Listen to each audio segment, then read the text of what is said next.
English 373, week 4, part 4. Macbeth once again falls back. We can do this fast.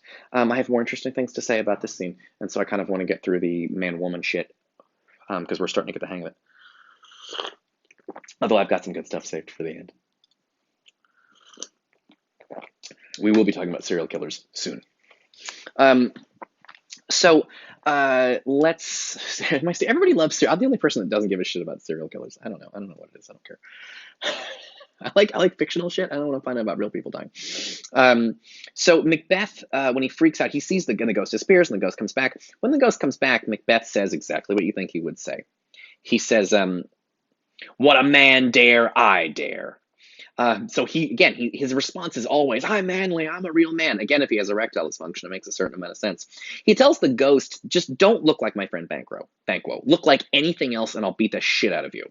Approach thou like a rugged Russian bear, the armed rhinoceros, or the Hyrcan tiger. Take any shape but that, and my firm nerves shall never tremble, or be alive again. And dare me to the desert with thy sword. If trembling I inhabit, then protest me the baby of a girl. Hence, horrible shadow, unreal mockery, hence."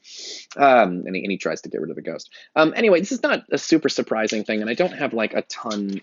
I think we're done. We don't need to spend a lot of time on this. He is concerned about his own masculinity, and he says the same. He has the same masculinity freak out that he was having before. So, yeah, let's now get to something slightly more interesting. I want to talk a little about performance for that scene. There's a couple of things. The issue with the dagger is back again, which is, can the audience see Banquo? Or do you have, in the movie, you can do both. You can have Macbeth yelling at Banquo's ghost, and we, the audience, can see it. And then later on, you see everybody looking at him from far away, and he's just like yelling at an empty chair like a crazy person. He looks nuts. Movies allow you to switch perspectives so that you can see it from the perspective of his dinner guests. He looks nuts. And you can see it from his own perspective. Oh shit, that's a ghost. So, fine. But of course, in a play, you have to decide what you're going to do. Cool. But I want to talk a little bit more about this idea from Shakespeare. I mentioned this earlier briefly, and I just want to spend a couple more minutes on it because I think it's interesting. In Shakespeare's day, they believed that madness and insanity. We're like, oh, this person has a great imagination. That person is a psychotic. We feel confident that we can tell the difference. They did not feel like that. They felt like if some people have no imagination, some people have some imagination, some people have a lot of imagination, and they're creative writers and painters and people who come up with ideas. But then there are people who have too much imagination, and those people see things that are not really there, and they are insane. And they have to be locked up in chains in a madhouse. So it's interesting to remember, and this is something that interests me. Science gives us answers to things, but I'm always interested in old science, not because I think it's right, but because there are ideas in there that are worth knowing about, even if they're not right. I like Freud. I know Freud's wrong about everything, but he's interestingly wrong. That's perfect. I've been talking all day, so I got to do that. So I want to say something. And by the way, we feel very confident about our ability to tell the difference between someone being imaginative and someone being crazy. We think we can tell. We think we can tell the difference. But I think sometimes it's not that easy. There's a sitcom called Malcolm in the Middle, and maybe you know Malcolm in the Middle, but there's an episode of it that has my favorite sitcom joke of all time. It's like a first season episode, so Dewey's really little, he needs a babysitter, and they have B. Arthur. You guys don't know who B. Arthur is, but I'm a big Golden Girls fan, and B. Arthur is fucking awesome. So B. Arthur is an old lady who comes to babysit him, and Dewey is a handful, and he causes all kinds of trouble. And when he does, the old lady babysitter says, "Oh, Harold, what am I going to do with this kid?" And then kid messes something up, and she goes, "Oh, Harold, what am I going to do with this kid?" Anyway, they don't get along, and then they do get along, and they have a nice moment where they have milk and cookies together, and it's sweet, and they become friendly, even though they weren't friendly. Dewey and the little kid and the babysitter, the old lady. And then the little kid says to her, why is it you're always talking to Harold? Like, who is this? And the old lady says, "Well, Harold was my husband. And we were married for 60 years and 50 years, and I loved him so much, and I talked to him every day, and even though he died, I feel like he's still with me, and I feel like I can still talk to him and communicate with him." And it's like a sweet moment where she tells him the story about her husband that's dead, and she feels like she can still talk to him every day, even though he's dead, he's with her. And Dewey says, "Well, that's nice, that's really sweet." And he says, "You know what? Let's leave out a cookie for him. And he sort of pushes the cookie over here. And she looks at him and goes, he's not over there, he's over there.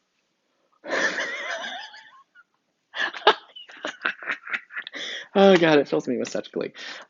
It's a good joke because it's interesting. It sort of destabilizes what you think you know.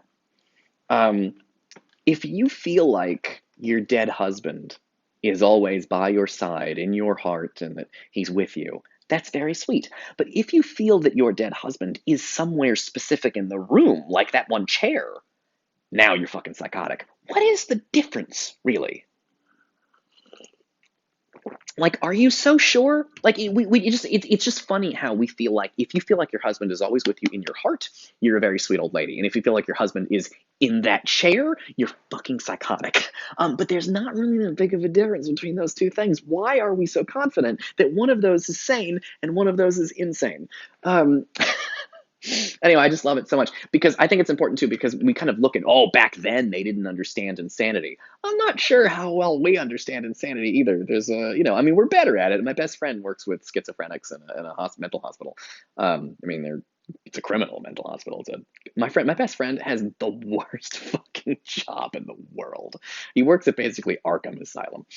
Um, so yeah. Um, I think that's it. No, I had a conclusion to this. I wanted to say, I think there's a funny aspect in here that's worth considering, um, which is this is going to be you're gonna think this is nuts. Macbeth may be haunted by an overactive imagination. He may be seeing ghosts. Maybe it's ghosts, but it's possible that he's haunted by an overactive imagination. That's how they would have thought about it back then. So he's thinking about murdering Duncan with knives, and then he sees a knife floating in the air. He also vividly, I think he vividly imagines himself as king, and then he makes it into a reality. He has a very, very powerful imagination, Macbeth. Um, it's in another life, I think Macbeth could have been a great poet or a great writer, but he didn't go into writing. He went into battle. And so I think his imagination haunts him, and he's not fully in control of it. But I think it's possible that he's like extremely imaginative. Actually, and before I get to my conclusion about this, I want to say something else too. Notice, by the way, this is a really good question. How come Macbeth sees the ghost of Banquo, but not the ghost of Duncan? There's an answer to this that I think is real interesting. He sees the ghost of Banquo, but not the ghost of Duncan. Um, the murders are quite different. Now, what's really interesting, and this is you won't know this because it's not in the movie doesn't do it like this. Duncan is not killed on stage. In Shakespeare's day, killing a king on stage in front of the peasants or whatever, that was uncool. So they left Duncan's murder off stage. Macbeth leaves, Lady Macbeth is on stage, and then Macbeth comes back with bloody daggers and he's like, it's done. But the audience doesn't get to see. The audience does not see the murder of Duncan. But Macbeth does. Macbeth sees Duncan die, but the audience does not. Banquo is the opposite. Macbeth, the audience sees Banquo die, but Macbeth doesn't. And because he doesn't see Banquo die, he imagines Banquo. Now, Banquo could be a ghost. I don't fucking know. But one way of thinking about why he is haunted by the ghost of Banquo instead of the ghost of Duncan is he doesn't need to imagine Duncan dead. He saw Duncan dead. But he does need to imagine Banquo dead because he wasn't there. He had other people do it for him.